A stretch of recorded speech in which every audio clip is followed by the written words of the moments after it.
Alors, il reste 2 points à voir. On fait vite, Ouais. et pour arriver quand même à des conclusions. Hein. Alors, sur la biomécanique de course, il y a 2 choses qui sont amenées très fréquemment dans la littérature, mis de l'avant sur les choses qui vont réduire l'incidence des blessures chez le coureur. Moins de force d'impact et un bon alignement dynamique du cadran inférieur, c'est-à-dire au niveau des jambes. On lit une tonne de papiers sur ces 2 facteurs-là. C'est beaucoup critiqué et on va en discuter brièvement.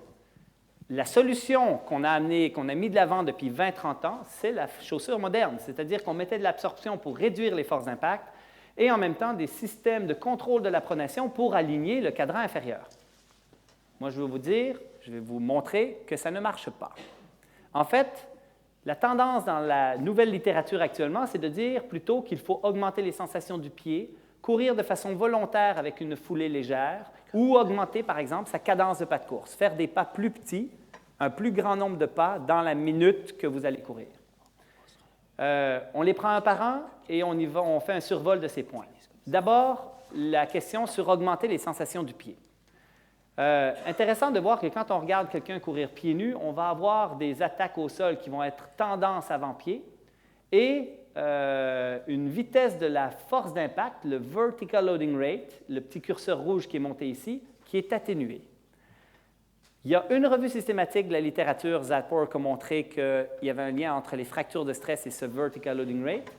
Et en fait, il y a une revue prospective de Bredeweg qui montre un peu la même chose sur l'ensemble des pathologies.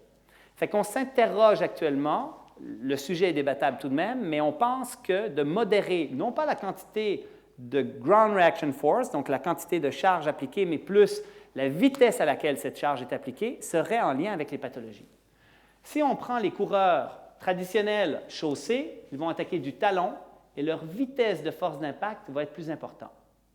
Ce qui est intéressant, c'est que 80 des coureurs qui courent pieds nus ont tendance à avoir cette attaque avant-pied. Alors là, on n'a pas beaucoup d'études et je me suis permis de mettre entre parenthèses l'étude de Atala dans le sens de négatif parce qu'elle a récemment montré que les coureurs pieds nus attaquaient plus fréquemment du talon. Je suis plus que sceptique et j'ai des critiques vives sur cette étude et je mélangerai à ça mes 13 ans d'expérience d'analyse biomécanique pieds nus versus chaussée et je vais vous dire que 70 à 80 des gens, quand on leur enlève une chaussure et qu'on les fait courir un certain temps sur un tapis qui est ferme et qui n'est pas trop absorbant, ils vont changer leur biomécanique pour des attaques qui sont plus tendance avant-pied. Et je dis bien tendance parce que si jamais ils ne diminuent pas l'attaque talon, ils réduisent du moins l'angle pied-sol. La majorité des coureurs, j'ai parlé de 80 parce que c'était les études dans les années 80, mais présentement, les nouvelles études nous montrent que sur route, on parle de 93-95 des coureurs qui attaquent du talon. En fait, l'attaque talon, c'est une seule chose. Mais ce qu'on veut, c'est augmenter les comportements de modération d'impact. On voudrait que l'individu absorbe avec différents critères, comme un genou plus plié, plus proche du centre de gravité et une attaque plus tendance mid-foot avant-pied. Et la question, c'est combien de minimalistes suffit? Quelques études récentes de publiées qui montrent, en fin de compte, c'est que les chaussures testées, si elles ne sont pas tellement minimalistes, c'est-à-dire qu'ils ont des cotes TRC plus petites que 70 %, la probabilité que ça change la biomécanique est faible. Il y en a quand même, ils font un petit changement, puis ils vont changer drastiquement leur biomécanique. Si la cote TRC des chaussures est plus grande que 75 %, la probabilité que l'individu change sa biomécanique est grande. Encore une fois, il y en a qui sont en five finger et qui continuent d'attaquer du talon. L'autre chose, je vous l'ai dit tout à l'heure, les changements non volontaires induits par la neurophysiologie sont plus durables dans le temps que si on le fait de façon volontaire au niveau biomécanique. D'autres ont proposé de courir volontairement léger. Une étude de Crowell très intéressante où on montrait qu'on arrivait à réduire l'impact au sol, le vertical loading rate, si volontairement on courait pieds nus. Et par rapport à la cadence, on constate que si on augmente la cadence, on réduit le temps de contact au sol, on diminue le travail musculaire, on diminue la force d'impact, le vertical loading rate, et le déplacement vertical, des facteurs associés à la performance et à la réduction des blessures. Autre chose intrigante sur la cadence, la majorité des athlètes, je dis bien la grande majorité, se situe entre 170 et 190, peu importe la vitesse de course à laquelle ils vont. 6 minutes du kilo versus 3 minutes du kilo. La majorité des coureurs récréatifs ont une moyenne de 155 pas par minute. Il y a une étude qui a évalué la cadence des coureurs habitués à être pieds nus, 182. On donne une chaussure aux personnes habituées à être pieds nus, on réduit leur cadence de 10. On donne des chaussures, on enlève, les chaussures aux personnes habituées à être en chaussures, on augmente leur cadence de 10.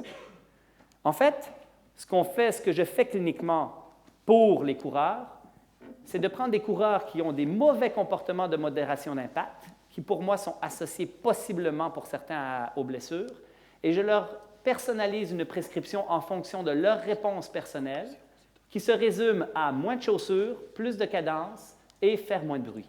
Et si ce n'est pas suffisant, parfois je joue avec la position du pied.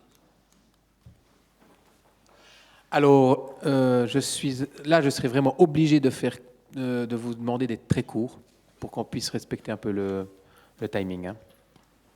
Moi, j'ai une question concernant cette modification biomécanique. Ça m'a toujours assez interpellé le fait quand on chose minimaliste, on diminue le temps de contact au sol. Oui. Oui? Oui. On est d'accord sur ça? Okay.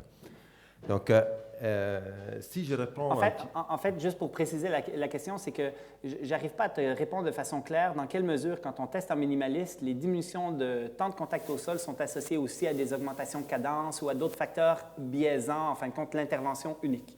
Mais OK. OK. Bon, on dit qu'on diminue le temps de contact au sol.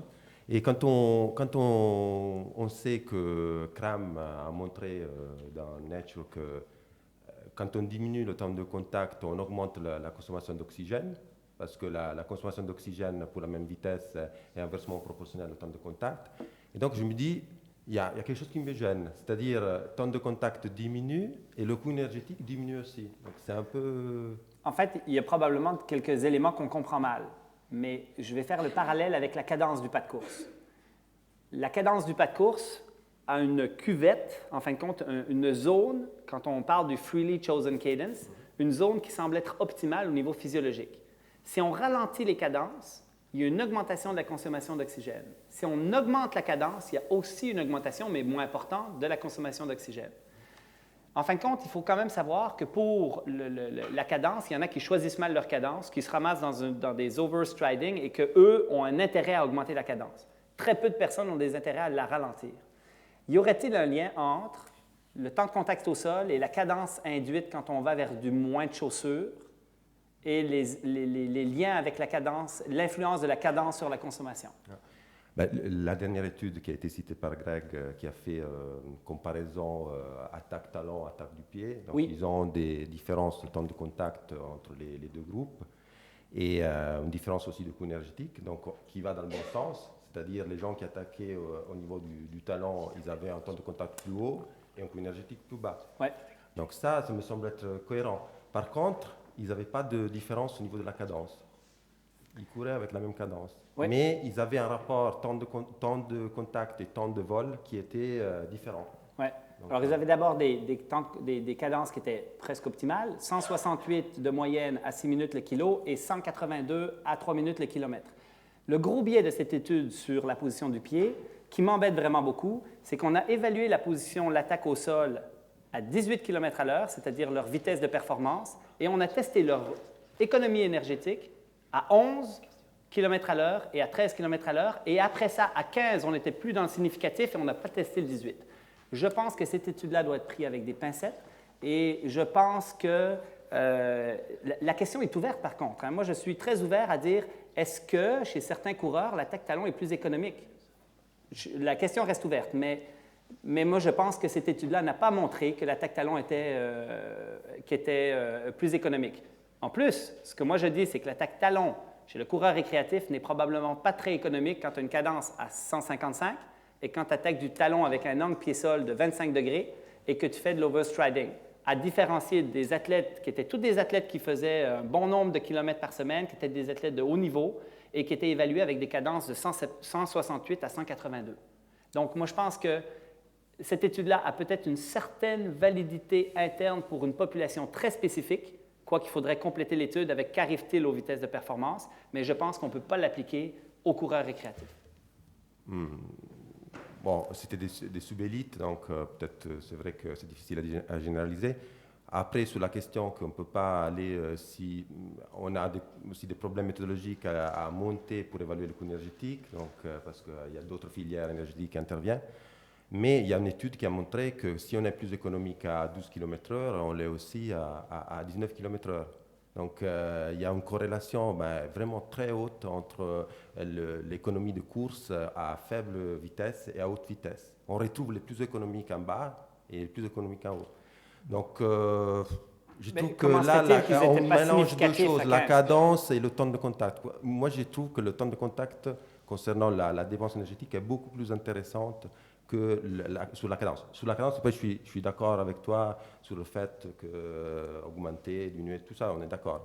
Mais je pense que le temps de contact est beaucoup plus intéressant d'un point de vue du coût énergétique. Alors, il faudrait, pour être plus économique, d'avoir un temps de contact au sol le plus long possible. Pas le plus long possible, mais en tout cas, chez les animaux et chez l'homme, c'est comme ça. Alors, Ouais, la meilleure manière d'avoir un temps de contact au sol très prolongé, c'est de ralentir la cadence. Non, alors, il y a un paradoxe encore. Non, parce qu'on peut avoir la même cadence et changer le rapport entre temps de vol et temps de contact. OK. Moi, tout ce que je retiens de ce que tu nous montres, et je suis d'accord sur l'influence de la cadence, le fait qu'on a une cadence optimale d'un point de vue énergétique. Mais ce que je retiens surtout, c'est que plutôt que d'essayer de modifier le chaussage, il faut améliorer et le faire par un apprentissage qui soit cohérent, que les athlètes aillent voir des entraîneurs dans les clubs. Il faut améliorer ses qualités de pied, il faut améliorer sa mécanique et sa technique de course. Alors là, évidemment, c'est moins vendeur que de vendre des chaussures minimalistes ou maximalistes, mais cette adaptation de la biomécanique de course sur laquelle tu insistes, elle est loin d'être optimale chez la plupart des coureurs. Alors, on a des outils maintenant, tels que le Myotest qui a été développé à Sion, qui peuvent renseigner un petit peu sur des aspects spatio-temporels, des choses assez simples, mais qui seraient de nature à renseigner le coureur de façon à ce qu'il s'améliore techniquement. Donc moi, je vois un vecteur d'intervention, la technique de course, bien aussi important que le chaussage. Et je fais une parenthèse pour dire aussi qu'à mes yeux, mais je n'ai pas de preuves scientifiques, c'est la qualité du sol, elle est essentielle en termes de prévention des blessures. Mais ça, on n'en parle pas. C'est-à-dire être sur des sols qui soient ni trop mous, ni trop durs.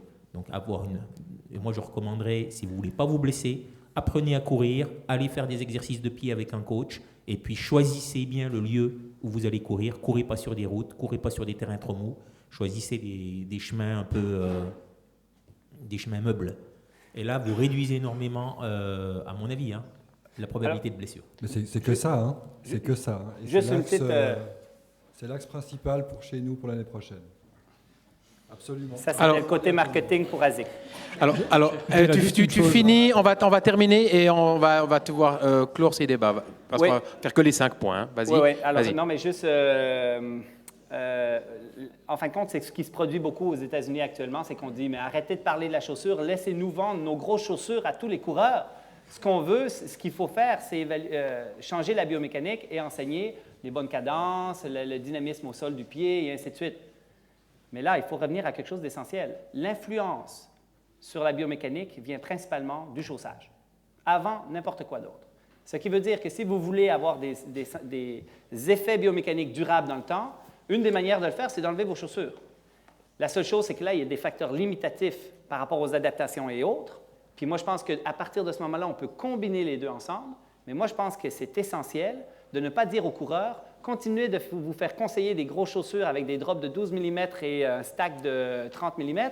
Et par contre, travaille bien sur ta cadence. Non, mais là, on est d'accord, mais l'un n'exclut pas l'autre. Mais je crois que le rapport risque-bénéfice à promouvoir le minimalisme, à mes yeux, il n'est pas optimal. Et qu'on aurait un rapport, on aurait des bénéfices aussi importants avec moins de risques à optimiser sa technique de course. Alors évidemment que le chaussage, il modifie le fait qu'on est en dorsiflexion, il y a plein de... Tout ce que tu dis, c'est assez juste, mais on insiste trop. À mon avis, il y a très peu de preuves qui peuvent me convaincre de passer sur du minimalisme. Là, pour l'instant, je n'ai pas entendu une seule preuve. On a beaucoup insisté qu'il faut être progressif. En gros, on est en train de nous dire, si vous passez sur du minimalisme, vous allez prendre tout un tas de risques. Vous allez prendre le risque de vous blesser, Et hors le fait du gain, hormis l'argument du poids, de la masse, il n'y a aucun élément, moi, qui peut me convaincre. Je suis désolé. Hein. Alors, moi, la question que je lance rapidement, donc il faut se chausser de chaussures maximalistes. Alors, parce que moi, je n'ai pas été convaincu encore de changer mon habitude de chaussage qui est ultra minimaliste actuellement, avec les arguments que vous m'avez amenés pour le maximalisme. La réalité, c'est que la plupart des coureurs, ils sont en maximaliste. Donc la question, elle n'est pas... ou alors chez des gamins de 5 ans. Là, on peut se poser la question du minimaliste, de commencer sur du minimaliste. Là, je serais assez d'accord avec toi. On ne se pose pas de questions. Mais là, les gens dans cette salle, a priori, ils n'ont pas 5 ans de moyenne d'âge. Ce sont des coureurs qui sont, pour l'essentiel, en maximaliste. Donc la question, elle est, est-ce que ça vaut la peine de mettre en œuvre cette transition vers le minimaliste? Et comment on l'a fait? Et moi, je ne suis pas convaincu que le bénéfice par rapport au risque que l'on prend, il est aussi important. C'est juste parfait ce que tu viens de dire. Excuse-moi, oui, Blaise. Il faut qu'il précise juste une chose. Ouais. Le débutant qui commence un programme de course, parce qu'on s'entend, hein, la personne qui a des habitudes, qui n'est pas blessée, puis aucun problème, mais la personne qui commence un programme de course, est-ce qu'on le laisse dans les mains des compagnies et des détaillants biaisés pour recommander ses chaussures? Mais là, l'argument commercial, il ne tient pas parce que les détaillants donc les diables que tu décris, ils vendent aussi du minimalisme. Non, donc, mais attends. Les opposer, pour moi, ça ne tient pas. L'aspect marketing, je crois qu'il est encore plus prononcé sur le minimalisme actuellement. C'est très trendy d'être en minimaliste. Alors, je crois qu'il y a un aspect un peu de se distinguer. Se distinguer de la masse des coureurs qui se font embobiner par les marchands. Alors non, les marchands, attention, les marchands prescrivent de façon générale très peu de minimalistes. 95% des gens en Suisse probablement sont en maximaliste à cause que les détaillants recommandent du maximaliste. Alors ma question pour toi, quelqu'un qui débute un programme de course, il ne court pas, il commence un programme de course. Quel type de chaussures tu vas lui recommander? Je sais que tu es un physiologiste, mais je pose la question aussi à Boris, que j'ai posée tout à l'heure, qu'on n'a pas pleinement répondu, mais c'est quoi vos recommandations? Parce que comme clinicien, on le fait quotidiennement. Moi, je vais donner une recommandation qui va à l'encontre de ce que tu attends, peut-être. Que ce soit minimaliste ou pas minimaliste, ou rester avec ce qu'on fait, faites-vous coacher. Avec des amis, avec un coach, avec quelqu'un qui connaît un petit peu, avec un physio, avec quelqu'un qui va comprendre le mécanisme d'adaptation au stress, quelle que soit la façon dont on l'appelle, mais d'essayer de voir un petit peu comment on crée un programme d'entraînement, comment on se prépare pour quelque chose. Et puis surtout, si vous commencez à sentir une douleur, quelque chose, ou quelque chose qui ne va pas, qui fait mal, ce n'est pas normal, réagissez, posez des questions assez tôt. Parce qu'après 3 fois que ça fait mal, c'est une blessure, c'est trop tard. Puis après, il y en a pour 3 mois. Alors, maximaliste ou minimaliste? Ça m'est égal. Alors, on laisse finalement le marché prescrire ce qu'il désire et que l'ensemble des données probantes actuellement qui nous orientent quand même sur des organigrammes de prescription... Mais non, là, on n'est pas d'accord. Ah non. C'était tout à l'heure qu'il fallait s'obstiner quand même. Parce que quand je parlais tout à l'heure qu'on a des données intéressantes sur différentes choses, pour différentes pathologies et ainsi de suite. Tu n'es pas d'accord avec l'organigramme que j'ai présenté tout à l'heure? Si, l'organigramme, s'il est... on va vous donner les moyens de passer vers le minimalisme, je suis assez d'accord, c'est assez cohérent. Mais la question que je pose, c'est pourquoi passer vers le minimalisme? Réellement, pourquoi? Il n'y a pas d'élément qui m'obligerait à faire tout cet effort d'aller mettre mes chaussures 1 minute de plus et ainsi de suite. Non, mais on parle du débutant, là. On revient à la base. La personne commence un programme. Est-ce qu'elle va être moins blessée en maximaliste? Mais personne ne va commencer de rien. Tout le monde aura marché avec des chaussures qui ne seront pas complètement minimalistes. Donc là, il y a des adaptations aussi bien plus importantes dans la vie de tous les jours que simplement sur le fait d'avoir pratiqué un peu de course à pied ou pas. Alors, dans le sud, en Espagne, tout le monde devrait courir en minimaliste, et dans le nord, tout le monde devrait courir en maximaliste. Non, mais je pense qu'effectivement, si on est dans des cultures où on a, dans la vie de tous les jours, plutôt des chaussures sans talons, peut-être que la transition vers le minimalisme, si ça en valait la peine, serait plus facile. Là, je suis assez d'accord. Alors, si ça en valait la peine, est-ce que ça vaudrait la peine d'aller vers du maximaliste? Non, ce n'est pas d'aller vers du maximalisme. Tu dis d'aller vers du minimalisme. Non, mais le débutant... Oui, je ne vais pas aller dire on va absolument acheter des chaussures qui seraient plus chères et plus lourdes pour le plaisir. Ça, on est bien d'accord. Mais la catégorie que tu décris de débutants qui ne seraient pas du tout... avec des adaptations liées à favoriser plutôt le maximaliste, il n'existe pas, c'est très théorique. Ou alors tu me parles d'un gars, on va le chercher on va le chercher au fin fond du Cameroun. Il a 25 Alors, ans, attends. il a toujours marché pieds nus. Y a-t-il des avantages à cette chaussure-là chez le débutant? Moi, je vous pose la question parce que là, il faut qu'on règle cette question-là absolument. Est-ce qu'il y a un avantage quelconque chez le débutant à courir avec ça? Et là, tu as soulevé quelque chose d'intéressant. En regard de ses antécédents, si on est en Espagne, avec quelle blessure, quelle chaussure on devrait recommander? Moi, j'insiste parce que c'est fondamental et le problème, c'est que je suis le seul à répondre à la question. Je vois aucun avantage scientifique, mais comme tu attaques systématiquement les équipementiers et les revendeurs, j'ai quand même tenté un élément de réponse. Moi, j'ai essayé les minimalistes, j'ai beaucoup de clients, beaucoup d'amis qui ont testé, je suis plutôt pour. Mais l'avantage, s'il y en avait un seul, c'est que l'être humain, que tu le veuilles ou pas, il a une réticence au changement. Et avant de courir, l'enfant, il a marché, ses parents l'ont mis d'une surconsommation avec beaucoup d'amortis. Et il s'est mal habitué, peut-être dans tes termes, mais en tous les cas, il s'est habitué à ça. Donc le seul avantage, c'est de continuer son habitude. Et je sais que je suis contre les habitudes, mais je vois tous les jours au magasin 300 personnes, il y en a 280 qui continuent avec leurs habitudes. Et moi, je rêverais de te dire dans 2-3 ans, quand on se reverra, j'ai vendu que des minimalismes, 300 minimalismes par mois. Je rêverais, je ne gagnerais pas moins. Si je vois des gens heureux, moins blessés, je serai encore plus heureux. Mais j'y crois pas à cause uniquement de ces mauvaises habitudes depuis plus de 30 ans. Et petite bémol, un équipementier très connu avec un logo parmi les plus connus, c'est celui qui a créé il y a 30 ans avec le plus d'amortis. Et aujourd'hui, c'est celui qui balance à travers les États-Unis la Model Free et qui dit « Ah bah, il faut revenir en arrière ». Donc, on parle de marketing, on surfe aussi sur ton phénomène de la clinique du coureur. Beaucoup de gens aujourd'hui surfent là-dessus aussi. Donc moi, je suis plutôt un peu dans la recherche de la zen attitude entre les deux. Une bonne chaussure, bien sûr, et puis le gars qui veut se faire plaisir en courant autour d'une piste avec une chaussure plus minimaliste pour apprendre, prendre le temps, comme on fait certains, pourquoi pas. Mais les extrêmes, on a montré dans toutes les notions, sont toujours un peu dangereuses. Donc la voie du milieu, je pense. Moi, je vais quand même dire que je pense, personnellement, j'ai une conviction peut-être, ou une idée comme ça, qu'il y a du sens dans le minimalisme. Moi-même, j'ai changé, je suis pas du minimaliste, mais je cours plus autant qu'avant, donc je peux absolument pas juger si ça fait un effet ou pas. Mais c'est égal ce que je fais moi. Mais disons, je pense qu'il y a un sens dans le minimalisme. Si on doit commencer maintenant, chez quelqu'un qui a jamais vraiment fait de course ou comme ça, d'aller vers quelque chose qui paraît un peu plus fonctionnel, un petit peu plus naturel, qui va automatiquement travailler un petit peu le renforcement du pied, mais on va devoir être très prudent. Il y a un truc qu'on n'a pas dit, pour être simple, il y a un mot qui pose problème dans tout le débat, c'est pronation. Je crois que c'est le mot qui pose le plus gros problème, parce que tout ce qu'on discute aujourd'hui, c'est dû au fait que quelqu'un a introduit un jour la notion de pronation, c'est pas bien. Et puis, on sait, ça n'a rien à voir. La pronation, c'est pas un truc qui est pas bien, c'est un joli mot qu'on a utilisé à des fins qui n'ont pas été les bonnes fins. Et puis aujourd'hui, on essaie de lutter contre tout le monde qui pense que la pronation, parce que tout le monde a une pronation, 80% de la population a une pronation importante, on essaie de lutter contre. On ne devrait pas. Alors, je suis désolé, Eric, je suis désolé. Alors là, on va conclure maintenant. On avait 6 points, on va en faire que 5, si on est d'accord. Alors moi, ce que je vais vous proposer, si vous êtes d'accord, c'est que maintenant, on puisse prendre quelques quand même interviews de ce que vous avez comme impression maintenant après ce débat. Sur chaussures minimalistes ou pas. Est-ce que vous avez des personnes qui veulent parler? Oui, un instant. D'après ce que j'ai entendu, peut-être ce débat, ça va finir dans quelques années, dans un futur, parce que si tout le monde est d'accord que pour nos enfants, c'est bien le minimalisme, dans quel moment on va lui dire de se mettre en chaussures maximalistes? Peut-être on va garder les chaussures maximalistes pour les gens qui courent maintenant, et dans un futur, il n'y aura personne. Si tout le monde grandit en courant minimaliste.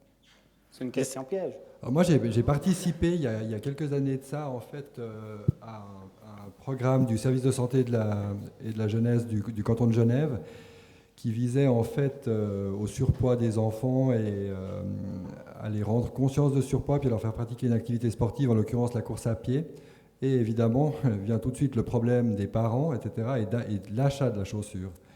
Et souvent, malheureusement, c'est compliqué. Hein, et c'est pas tout le monde est d'accord sur le fait que, bien sûr, surtout pas faire courir des enfants avec des chaussures, le plus minimaliste possible. Là, c'est sûr, ça, tout le monde est d'accord. Et le problème, c'est que quand vous êtes avec votre enfant dans un magasin, c'est qui dirige l'achat? C'est la question que je vous pose.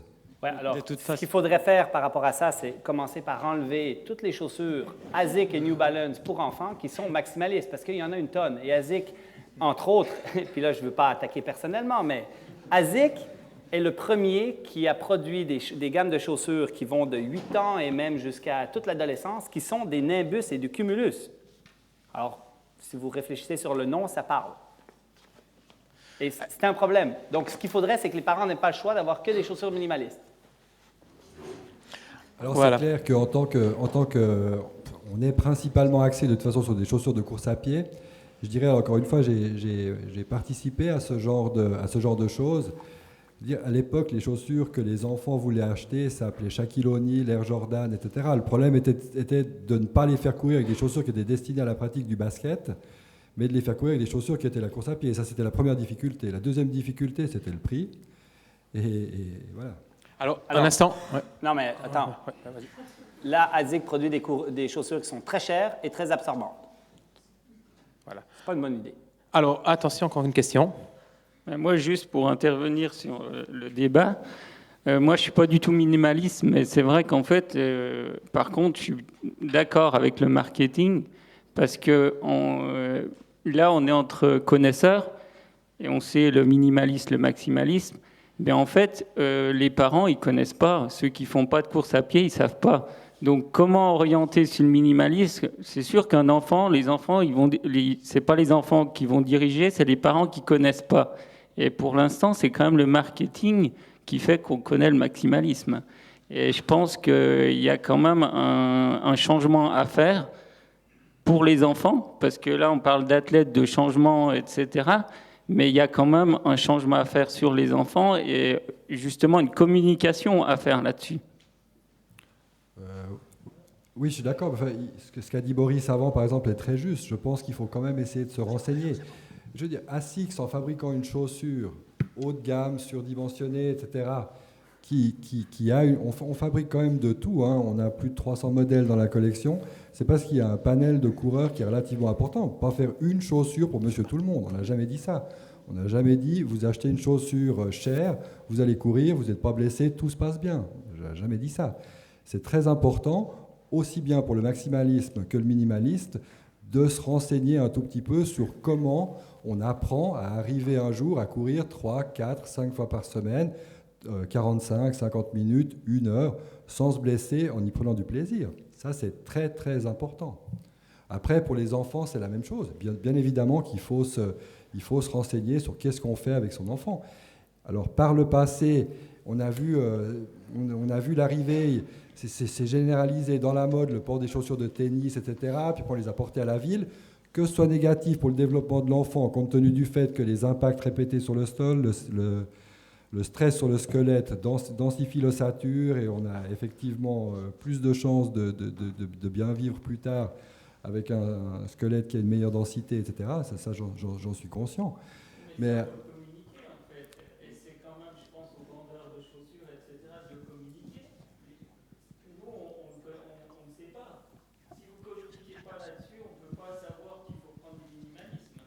alors le reproche qui était fait, je crois, c'est qu'on fabrique ce genre de chaussures, donc ça c'était déjà suffisant, mais on ne communique jamais sur les enfants. Enfin, à ma connaissance, jamais vu de campagne de communication sur les enfants. Non, mais le problème à la base, il est tout simple. On produit des chaussures maximalistes pour les enfants. C'est aussi simple que ça. Et si je prends l'exemple de ASIC, mais encore une fois, je ne veux pas attaquer ASIC, c'est qu'ils ne produisent pas de chaussures minimalistes pour les enfants. Si. Toute la gamme 33 que vous avez aux États-Unis, elle est déclinée de la gamme enfant. Alors, là, on revient à la définition du minimalisme. Mais bon, encore une fois, ce n'est pas normal que chez des enfants, on leur donne des drops de 12 mm ou de 10 mm avec des chaussures Nimbus pour des enfants qui ont 9, 10, 11 ans. C'est pas normal. J'ai une intervention ici, s'il vous plaît.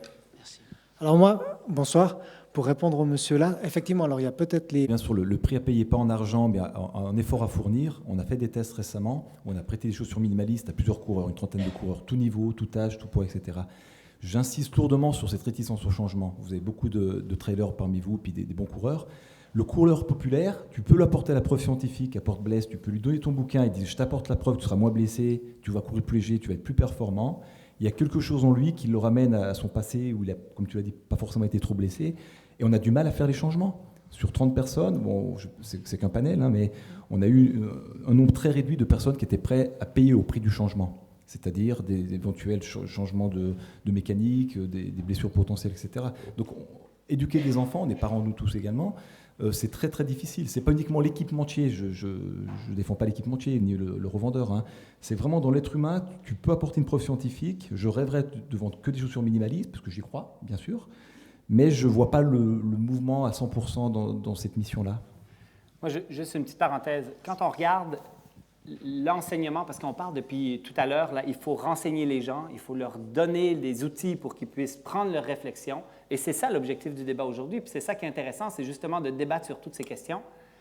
Bon, il y a Grégoire, personne ne l'écoute, il est dans un laboratoire. Il y a Eric, il est dans les compagnies, lui, il fait de la publicité dans les magazines, et puis bon, il arrive quand même à tirer son épingle du jeu. Le docteur, il voit quelques cas par année de coureurs, il leur donne des conseils, OK. David, c'est un scientifique aussi, il est avec Grégoire dans un laboratoire. La personne la plus importante pour renseigner le coureur et l'éduquer adéquatement, c'est Laurent. C'est la personne qui est dans le magasin. Et le problème, c'est que Laurent, il faut qu'il ait toute l'information scientifique pour pouvoir prendre ses bonnes décisions et de pouvoir dire aux parents, votre enfant, plus il est pieds nus, mieux c'est. Votre enfant, plus sa chaussure est minimaliste, mieux c'est. Alors, si Laurent, il rentre des Adidas et des ASICS dans son magasin qui sont des Nimbus pour les enfants, eh bien, le problème, c'est qu'il va vendre des Nimbus pour les enfants. Mais avant de pouvoir dire ça, il faudrait qu'il y ait des études sur le minimalisme chez les enfants. Donc déjà, ce que tu dis, on ne peut pas le dire. Alors, mais là, je ne suis pas d'accord, mais pas du tout, parce que ce qu'on a besoin, c'est de justifier l'intervention qui est de vendre des maximalistes chez les enfants. Tu nous dis, il y a des évidences scientifiques que le minimaliste, c'est une bonne chose pour les enfants. Non, je n'ai pas dit ça. Je suis a priori assez d'accord, mais il n'y a pas d'évidence. Non, mais je n'ai pas dit ça. Moi, ce que j'ai dit, c'est qu'il n'y a aucune raison chez un enfant de vendre du maximaliste. Et que ce qui fait qu'on vend du maximaliste... Tu le dis autrement, mais il n'y a pas d'évidence pour dire que des gamins qui commenceraient même, et encore là, je suis plutôt d'accord, des gamins qui se développeraient en minimalisme ou qui se développeraient en maximaliste, lesquels se blesseraient le plus, on n'en sait rien. Donc, alors moi j'ai une question. Est-ce qu'il y a des preuves pour le maximalisme, pour qu'on mette à des enfants du maximalisme? Alors donnez-moi des bonnes raisons, parce que là je veux changer ma pratique. Je pose la question à Boris. Moi ce que j'ai entendu en fait c'est que le fait qu'on insiste depuis plusieurs années au fait que les enfants portent de plus en plus des baskets, donc réduit l'impact, le stress sur le squelette. Et donc on fragilise l'ossature. Non, je crois qu'on ne peut pas dire comme ça. Disons, les impacts sur le squelette sont dus à beaucoup de choses. Et puis, ce n'est pas le type de chaussure qui va changer l'impact qu'on a sur le squelette. C'est vraiment, il faut que les enfants y bougent et puis qu'ils sautent. Et puis voilà. Je crois que là on est à côté du problème. Ça ne va pas changer grand-chose là-dessus, quoi. Les recommandations pour les enfants, pour les chaussures, il n'y en a aucune. Il faut être clair. On ne sait pas. Qu'on l'appelle maximaliste ou minimaliste ou chaussures de ville ou de basket, on ne sait pas. Donc, je ne peux pas répondre à ça. Donc là encore, on spécule. Non, mais, oui, mais alors là, je veux que tu mettes ton chapeau de clinicien parce que le parent, il vient te voir et il dit, est-ce que pour mon enfant qui a 10 ans, est-ce que je devrais acheter une bonne chaussure de course? Et là, tu lui poses la question, c'est quoi une bonne chaussure de course? Et elle va te dire, je suis allé dans un magasin spécialisé, il y avait des Nimbus, qui est la même chaussure que son papa, et en fin de compte, c'est ça qu'on m'a conseillé d'avoir. Alors, comme clinicien, on a une responsabilité, et la responsabilité revient à donner les meilleurs conseils avec les évidences qu'on a et la logique clinique qui vient avec. Je vous ai parlé tantôt de cohérence théorique. Ce n'est pas que les evidence-based, c'est aussi ce qu'on connaît sur le développement de l'enfant et ainsi de suite. L'Association des pédiatres des États-Unis, des USA, ont statué sur des recommandations qui étaient totalement à l'inverse de celles des podiatres. Les podiatres recommandaient des grosses chaussures protectrices, les pédiatres, des chaussures plus minimalistes qui mimaient le pied nu. Ouais, mais c'est une association qui ne comprend rien à la course à pied. C'est souvent comme ça. Non, je peux répondre simplement. J'ai des convictions par rapport à ce que je peux faire. Mes enfants porteront plutôt du minimalisme, je pense. Parce qu'il y a aussi la réponse est dans la question. Je dis, tu peux pas dire comme ça, ça me convient, donc ça doit convenir à mon enfant. Enfin, ça me paraît quand même la base. Alors, juste la dernière question, et puis on va faire une conclusion. Voilà. Oui, alors, j'ai deux petites questions. Une, on a parlé des chaussures avec correction de pronation. Pour les personnes qu'on est pronateurs, qu'est-ce que vous recommandez? On jette les chaussures avec les corrections pronatrices. Et deuxième question, c'est, on parle, donc justement, le débat après, aujourd'hui, on va voir, est-ce qu'on passe au minimalisme ou pas, pour ceux qui n'ont pas passé encore, comme moi. Pour les personnes... alors, juste là, sur la pronation, et puis ensuite, on fait une conclusion avec la dernière question. Alors, qui veut répondre pour la pronation? Moi, je crois que sur la pronation, il faut d'abord éduquer le pied. J'en reviens un peu à mon leitmotiv. Il faut d'abord éduquer le pied, faire un renforcement dynamique du pied. Et là, effectivement, les systèmes antipronateurs, on peut les critiquer. Ouais. Là, je suis quand même d'accord là-dessus. Ouais. C'est rendre le pied quand même de plus en plus paresseux. Mais non, mais moi je ne lui donne pas autant d'importance. En fin de compte, c'est que je ne suis même pas sûr que les antipronateurs rendent le pied si paresseux. En fait, si tu as un antipronateur, tu es bien avec, tu ne veux pas améliorer tes performances, tu n'es pas blessé, ne change pas tes habitudes. Merci Blaise. Voilà. Écoutez, voilà. Maintenant, alors je vais faire un petit peu le tour de table pour finir avec toi. Maintenant, minimaliste. Je m'excuse Gabriel, si je crois qu'il y avait un aspect de la question qui était intéressant, qui était celui de savoir si le fait de changer de chaussures améliorait la performance. Alors, en tant que fabricant de chaussures, j'aurais tendance à dire oui, mais il ne faut quand même pas quitter de l'esprit le fait que certainement que de s'entraîner juste, change aussi considérablement la performance. J'ai été très très longtemps en contact avec Stefan Schweikart, qui a été un des meilleurs coureurs de Suisse, qui couru plus d'une dizaine de fois sous les 1h02 au semi-marathon. Et le jour où il a commencé à se faire entraîner, la première chose que l'entraîneur lui a dit, c'est 50% de ce que tu as fait, tu pouvais rester assis sur le canapé devant la télévision, c'était la même chose. Et depuis ce jour-là, il a performé. Donc ça, je pense, c'est toujours quelque chose d'intéressant. Il faut quand même s'adresser à des professionnels. Si vous voulez faire de la performance, si vous voulez améliorer, et plus on est fort, plus ça devient du fine-tuning, et plus il faut...